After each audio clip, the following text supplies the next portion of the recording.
সে একটা ফেরদৌস, কবরী, এরা সব অতিথি। সাইবেরিয়ান পাখি যেমন আসে, সময় শেষ হয়ে তারা চলে যায়। রাজনীতি is not at all of that thing. আমি এখন বিএনপির কালচারাল সেক্রেটারি। নির্বাচনে যদি বিএনপি সরকার দায়িত্ব পায় রাষ্ট্র পরিচালনার, ডেফিনেটলি সেখানে আমার সুযোগ হবে, না হইলেও আমি জোর করে হব।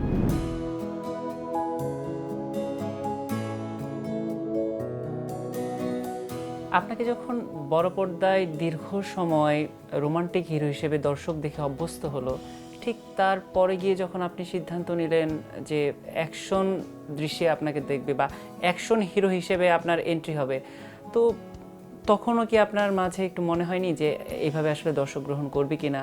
যখন আমাকে এই প্রস্তাবটা দিলেন পরিচালক মমতাজ আলী, ওই যে বললাম যে আমি কুদরত ছবির সময় সাপোর্টিং রোমান্টিক রোলে ছিলাম, উনি বললেন যে আপনাকে রোমান্টিক হিরোকে বানিয়েছে, আপনি তো হবেন অ্যাকশন হিরো। উনি আবার উর্দুতে কথা বলতো, কথাটা ছিল এরকম যে আপ বানেঙ্গে অ্যাকশন হিরো, আপকে রোমান্টিক হিরো বানা। আমি ওনার দিকে নিষ্পলক দৃষ্টিতে তাকিয়ে আছি, আর আমার কাছে ফ্ল্যাশ কাট হচ্ছে যে আমি ঢাকা ইউনিভার্সিটিতে লেখাপড়া করেছি, মানুষ হয়েছে, নাটক করেছি, টেলিভিশনে আব্দুল্লাহ আল মামুন টামুন ইত্যাদি একটা বুদ্ধিদীপ্ত কর্মকাণ্ড, কিংবা নিজেকেও আমি মনে করতাম that I must image wise আমার একটা ইন্টেলেকচুয়াল ইমেজ হওয়ার কথা সিনেমার পর্দা থেকে।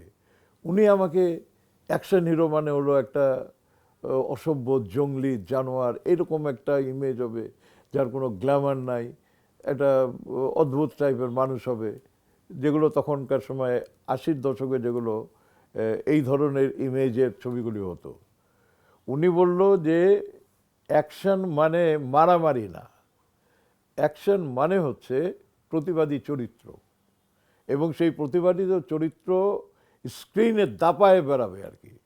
যেখানেই অনিয়ম, যেখানেই অন্যায়, যেখানেই অত্যাচার, সে প্রতিবাদ করবে, এবং সেই প্রতিবাদগুলোকে জনগণের জন্য সে করবে, এবং করে করে করে করে সেই অন্যায় অত্যাচারগুলোকে করে হয় সে নিজের জীবনকে আত্মাহুতি দিবে, অথবা সে বিজয়ী হবে।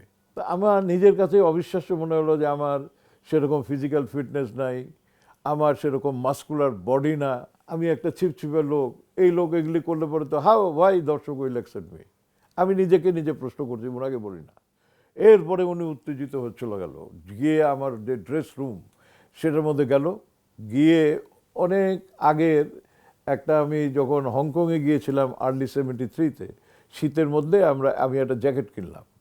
সেই জ্যাকেটের ভিতরে ইনসাইডে ফারের ছিল, ওখানে ওই ছবির মধ্যে নালিশের ছবি দেখলে পরে ওইটা বুঝতে পারবেন। সে ওই রকমভাবে উল্টা করে জ্যাকেট নিয়ে আসলো, বলে যে হ্যাঁ মিল গিয়া, মানে উনি ইমেজে একটা উজ্জ্বলকে তৈরি করছে, সাজাচ্ছে এখন আর কি। তারপরে ড্রেসম্যানকে ডাকলো, ডেকে বললো যে ওনার বডি টডি এগুলি তৈরি করতে হবে, ফোম টোম দিয়ে বডি টডি তৈরি করে টোরে সব গেট আপ, বলে যে দাড়ি শেভ করবেন না, চুল লম্বা থাকতে হবে, সব কিছু অরিজিনাল অ্যাজ ইট ইজ। আমি নিজে সেই ছবির প্রডিউসার, আমার ছবিতে কোয়ার্টিস্ট হচ্ছে তখন Shabana, Jayashree Kabir, Sucharita, all big cast. Music director হলো আলাউদ্দিন আলী। আমি দেখলাম যে কী বিপদে পড়লাম, আমাকে এইরকমভাবে উপস্থাপন করলে দর্শক আমাকে অ্যাকসেপ্ট নাও করতে পারে, না করলে তো আমার জন্য ইমেজও শেষ, আমার অর্থনৈতিকভাবেও আমার অবস্থা খারাপ হবে, এবং সব দিক দিয়ে বোধহয় আমি শেষ হয়ে যাব। এটা হলো 1982 সালে নালিশ ছবি। এই নালিশ ছবি আমাকে প্রথম পর্দায় লোকে দেখলো একটা ডিফারেন্ট অ্যাকশন উজ্জ্বলকে, ওখানে উজ্জ্বলকে অ্যাকসেপ্ট করে নিল।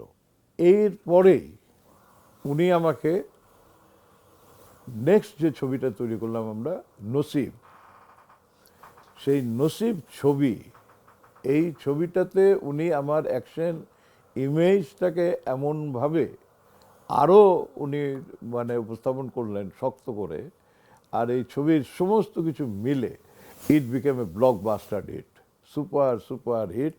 এবং এই ছবিটাই আমার সমস্ত ইমেজ চেঞ্জ করে দিল, আমার ফাইন্যান্সিয়াল পজিশন চেঞ্জ করে দিল, আমার জীবনের নতুন গতিপথে নিয়ে গেল। এবং আমার নিজস্ব যে কোম্পানি উজ্জ্বল ফিল্মস লিমিটেড, এইটা তখন ছবি বিগ বিগ ছবি প্রডিউস করা শুরু করলাম আমি। এবং আমি মোটামুটিভাবে একজন মানে চলচ্চিত্রের ভিতরে ইন হাউস মানে আমাদের ইন্ডাস্ট্রির ভিতর থেকে যারা যারা বড় বড় প্রযোজক ছিল তার মধ্যে আমি কোয়ালিফাই করলাম। এবং সেই সময় আমি এই যত অ্যাকশন ছবি তৈরি করেছি এর 90% ছবি সব সাকসেসফুল। আমি সেই মুহূর্তে চিন্তা করলাম যে এবার আমার তো বডি ফিট করতে হবে, এবং সেই উদ্দেশ্যে আমি বেরোলাম যে আমার শরীরে পর্দায় যে উজ্জ্বল আর রিয়েলিটিতে যে উজ্জ্বল, এই দুটোর মধ্যে আকাশ পাতাল তফাৎ। এখন এই দুটোকে ব্যালেন্স করতে হবে। আবার ওই নিজেকে নিজে আমি তৈরি করলাম চ্যালেঞ্জ হিসাবে যে আই মাস্ট এটাকে আমার উইন করতে হবে। আপনি কি সেই যে তৈরি করা শুরু করেছিলেন নিজেকে, এখনো কি সেটা চলমান আছে? এখনো চলমান আছে, এটা আমার লাইফের এখন পার্ট। ওই শুরু করারটাই একটু বলতে চাচ্ছি আর কি, যে কি করে শুরু যখন করলাম তখন আমি খুঁজতে শুরু করলাম যে আমার তো এখন হেলথ কেয়ারের জন্য একটা ইনস্ট্রাক্টর লাগবে। এই খোঁজা আরম্ভ করলাম, খুঁজতে খুঁজতে তারপরে আমি একজনকে বের করলাম জিন্না নামে। ও এই এক্সারসাইজের সব করে, আমাদের ফিল্মে কিছু ফাইটিং করেছে, এমনিও মানে তার সমস্ত এই এক্সারসাইজ করার টেকনিক্যাল সাইডটা আর কি। তার ওখানে গিয়ে প্রথম দিন সকালবেলা এইটা একটা, আর একটা হলো ঘোড়া চালানো। ঘোড়া চালানো কিন্তু ইট ইজ মানে an অনেক বড় art, একটা চ্যালেঞ্জ। এটা শিখতে হবে। হ্যাঁ, শিখতে হবে। আর ঘোড়া চালানো এটা একেবারে ম্যান্ডেটরি অ্যাকশন হিরোর জন্য। তারপরে শুরু করলাম ঘোড়া চালানোর জন্য আমাদের ঘোড়া যারা সাপ্লাই দিত ওকে ডাকলাম, ডেকে বললাম যে সকাল 5টার সময় ইকবাল হলের মাঠে ঘোড়া নিয়ে দাঁড়ায় থাকবা, আমি ঘোড়া চালাবো। কোনো লোকজন তো সেই সময় ঘুম থেকে উঠে না, ঘোড়ার থেকে পড়ে টড়ে গেলেও যেন লোকজন না জানে যে আমি ঘোড়া চালাতে গিয়ে পড়ে গেছি। কারণ হলো তো তখন আমার খুব নাম ডাক। আপনি তো তার কিছুদিন আগেই কিন্তু পা ভেঙে আসলে রোমান্টিক হিরো থেকে ছিটকে পড়েন। সবই হচ্ছে এইটা ভিতরের যে পাওয়ারটা, আমি যদি এটা অ্যাকশন না করি তাহলে পরে তো আমি যে কোনো সময় অ্যাক্সিডেন্ট করতে পারি। আমাকে তো সেই চ্যালেঞ্জ থেকে ডিফেন্স হিসেবে যে আমাকে ওটা করতে হবেই যদি আমি এই কাজ করে খাই। এখন আসলে আপনি নিজেকে ফিট রাখার জন্য কি করছেন? সময়ের সঙ্গে সঙ্গে তো সব পরিবর্তন করতে হয়। আমি রোমান্টিক হিরো ছিলাম, সময়ের কারণে আমি পরিবর্তন করে অ্যাকশন হিরো হয়েছি। অ্যাকশন হিরো হওয়ার জন্য যা যা কিছু প্রিপারেশন দরকার, আমি বলেছি যে আমি সব কাজে কিন্তু একটা হোমওয়ার্ক করে করি। সেই প্রিপারেশনটাই হচ্ছে আমাকে সাফল্যের মুখ দেখিয়েছে কিন্তু। তো সেইভাবেই এই প্রিপারেশনটাই আমার এখনকার জীবনে যেটা সবচাইতে উপকার হয়েছে, যে আমি এখনও আল্লাহর রহমতে সুস্থ আছি এবং আমার সমসাময়িক যারা আছে তাদের চাইতে আমি মনে করি যে আমি যথেষ্ট ফিজিক্যালি ফিট। এখনও আমি জিমে যাই, জিম করি, সুইমিং করি উত্তরা ক্লাবে, এবং এটা রেগুলার করি। এটা না করলেই বরঞ্চ আমি অসুস্থ হয়ে যাই। এই বয়সে যখন আসলে জিমে যান, সেখানে তো আরো অনেকেই থাকে, আপনাকে নিয়ে কিছু বলে না? বলা না, তারা মনে করে যে মানে আমাকে দেখে তাদের যে ফিলিংসটা হয়, যারা আমার সমসাময়িক তাদের তো একরকম, কিন্তু যারা জুনিয়র আছে তারা জুনিয়র ইন্সপায়ার আছে হচ্ছে। তারা অনুপ্রাণিত খালি হয় না, তাদের জন্য আমি একটা আইকনিক একটা ফিগার। আমাদের বর্তমান যে এফডিসি আছে, এখানে মেধা প্রকাশে কতটুকু সহায়ক হিসেবে কাজ করে এই এফডিসি? এফডিসিটা আমাদের কারোই না, এফডিসির মালিক তো আমরা কেউ না, we are user of FDC. এই এফডিসিকে ব্যবহার করেই তো আমি আজকের উজ্জ্বল।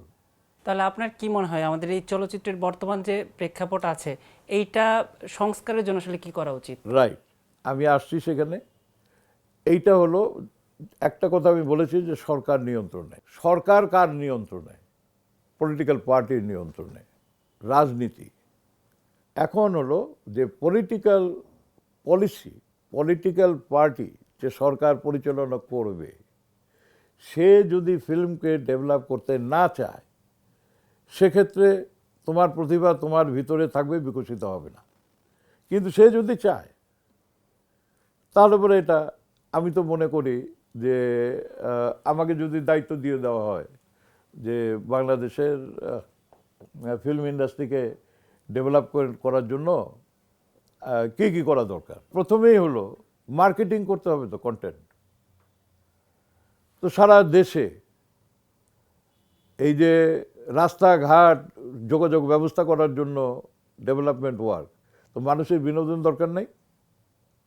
কৃষিক্ষেত্রে মানে খাওয়া দাওয়ার জিনিসপত্র উৎপাদন করা দরকার আছে, বিনোদনের জন্য দরকার নেই? মানুষ তো যাত্রা, থিয়েটার, কবি গান, গ্রামে গঞ্জে একটা পালা গান, এগুলি দেখতে যায় না? তো সিনেমা তো আগে এইভাবেই তো আমাদের সিনেমাগুলো দেখে দেখে তারা গান, নাচ তারা সব করতো।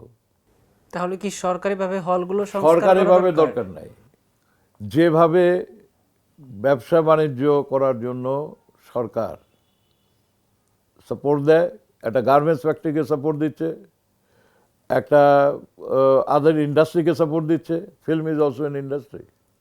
আপনি সিনেমা হল, সিনেপ্লেক্স তৈরি করার জন্য সারা বাংলাদেশে যদি 64টা জেলায় যদি মাল্টিপ্লেক্স হয়, 64টা, এবং যেগুলো এক্সিস্টিং আছে 100টা যদি সিনেপ্লেক্স বাংলাদেশে তৈরি করে দেওয়া হয়, তো 1 লাখ করে মিনিমাম যদি একটা হল থেকে রেভিনিউ আসে, তাহলে তো হলো 1 কোটি টাকা। আমরা কিন্তু দেখি যে বর্তমান সময়ে শিল্পীদের মানে রাজনীতি প্রীতিটা অভিনয় প্রীতির চেয়ে বেশি। তো একজন সিনিয়র আর্টিস্ট হিসেবে আপনি এই প্রজন্মের যে শিল্পী যারা আছে, যারা রাজনীতি নিয়ে আসলে নিজেদেরকে বেশি ব্যস্ত রাখার চেষ্টা করে, সেটাকে আসলে কিভাবে দেখেন? সে একটা ফেরদৌস এমপি হলো, এখন he is an actor, he was never a politician. তো সে তো অতিথি হিসাবে এমপি হলো, কবরী এমপি হলো, এরা সব অতিথি। সাইবেরিয়ান পাখি যেমন আসে, সময় শেষ হয়ে তারা চলে যায়। রাজনীতি is not at all of that thing. রাজনীতি হচ্ছে এ সিরিয়াস ব্যাপার। তুমি রাষ্ট্র পরিচালনা করবা, তুমি দেশ পরিচালনা করবা, তুমি জনগণের দায় দায়িত্ব নিবা, তুমি দেশের সভরেন্টির দায় দায়িত্ব নিবা। whether you are from the film or you are from the political background or anything, it's a serious matter. তো তুমি সেটাকে নন সিরিয়াস হয়ে তুমি গান বাজনা করতেছো, তোমার নৈতিক যে স্খলন এবং যিনি এলাও করতেছে, তুমি গিয়া গান গাচ্ছ, হাতে পায়ে দিয়ে সালাম করতেছো, যেগুলো what she has to do and what, মানে why do have to do it? আপনার দীর্ঘ ক্যারিয়ারে আপনি দর্শকের ভালোবাসা পেয়েছেন, তাদের অনেক সম্মান পেয়েছেন, কিন্তু প্রাতিষ্ঠানিক যে সম্মানের কথাগুলো আমরা বলি, সেই জায়গাটা নিয়ে আপনার কোনো আক্ষেপ আছে?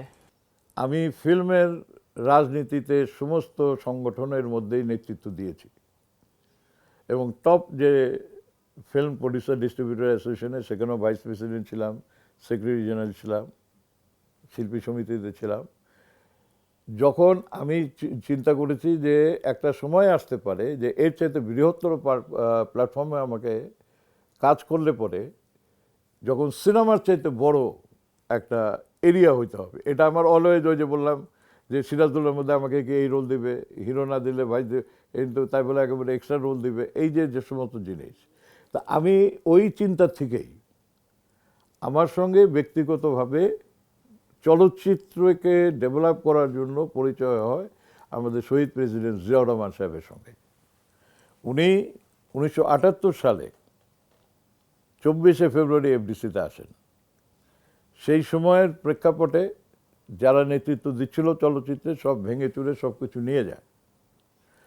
এই চলচ্চিত্রে যে প্রাতিষ্ঠানিক যে কথাটা বললাম, ন্যাশনাল অ্যাওয়ার্ড টাওয়ার্ড ইত্যাদি, হি ইজ দি ম্যান যে শিল্পীদেরকে সম্মান দেওয়ার জন্য জাতীয় চলচ্চিত্র পুরস্কার, 21 পদক, তোমার এই যে মানে সৃজনশীল কাজ করার যে পরিচালক, তাদেরকে সাহায্য করার জন্য এই যে অনুদান প্রথা, দুস্থ শিল্পীদের জন্য fund, he is the one who has given. এবং তার যে জাতীয়তাবাদী যে চিন্তা ভাবনা সেইটাতে আকৃষ্ট হয়ে মনে করো আমার সঙ্গে ব্যক্তিগত সম্পর্ক ছিল। আমি ব্যক্তিগতভাবে কখনো সরাসরি, তখন তো আমার খুব বুমিং পিরিয়ড, পরে ওই যে 82 থেকে তো আমার ইটি শুরু হলো।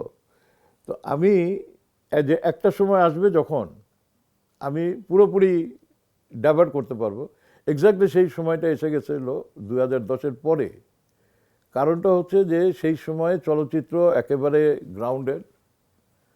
আমি এখন বিএনপির কালচারাল সেক্রেটারি, কেন্দ্রীয় কমিটির।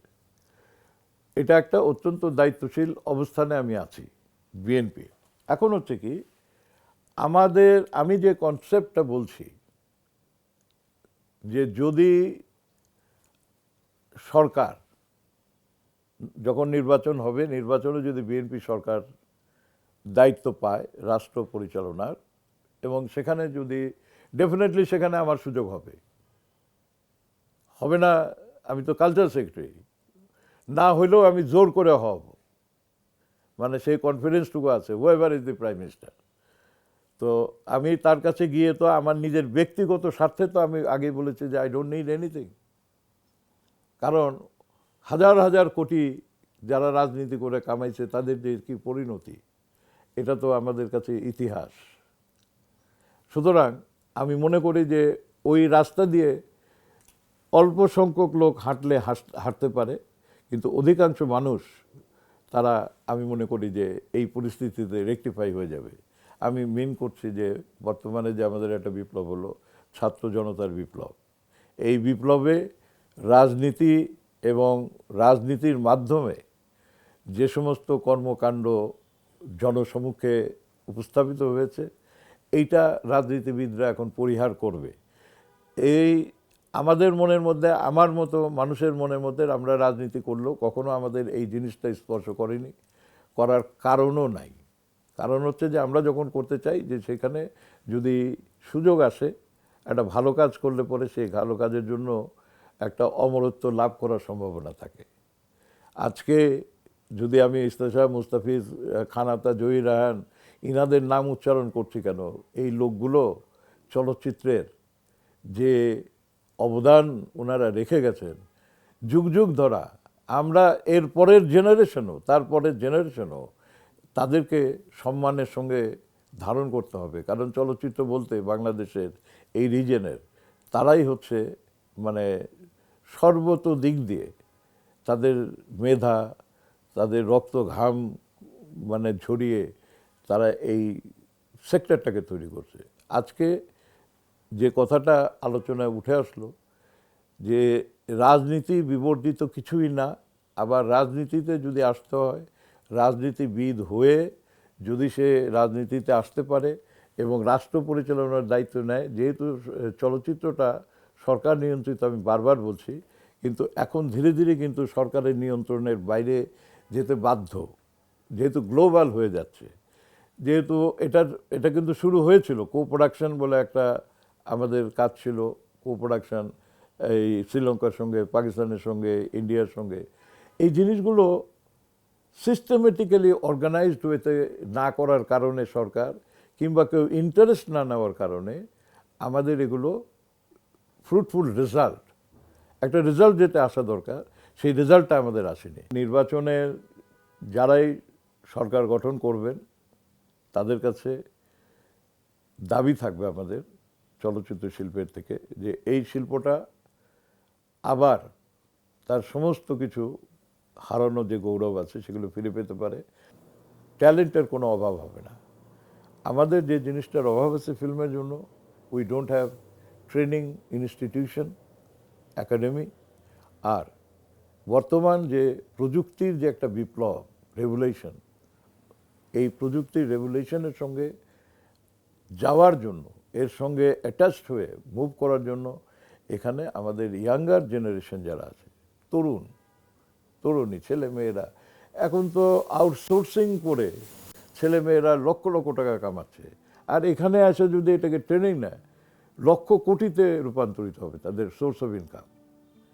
সুতরাং খালি বাংলাদেশেই তারা কাজ করবে না, সারা পৃথিবীর কাজ তাদের কাছে আসবে for doing this multimedia or VFX যে সমস্ত স্পেশাল এফেক্ট করা হয়, বাংলাদেশের যে সেট আপ অফ তরুণ তরুণী থাকবে, খালি বাংলাদেশের ছবিতে যে কাজ করবে সেটা না।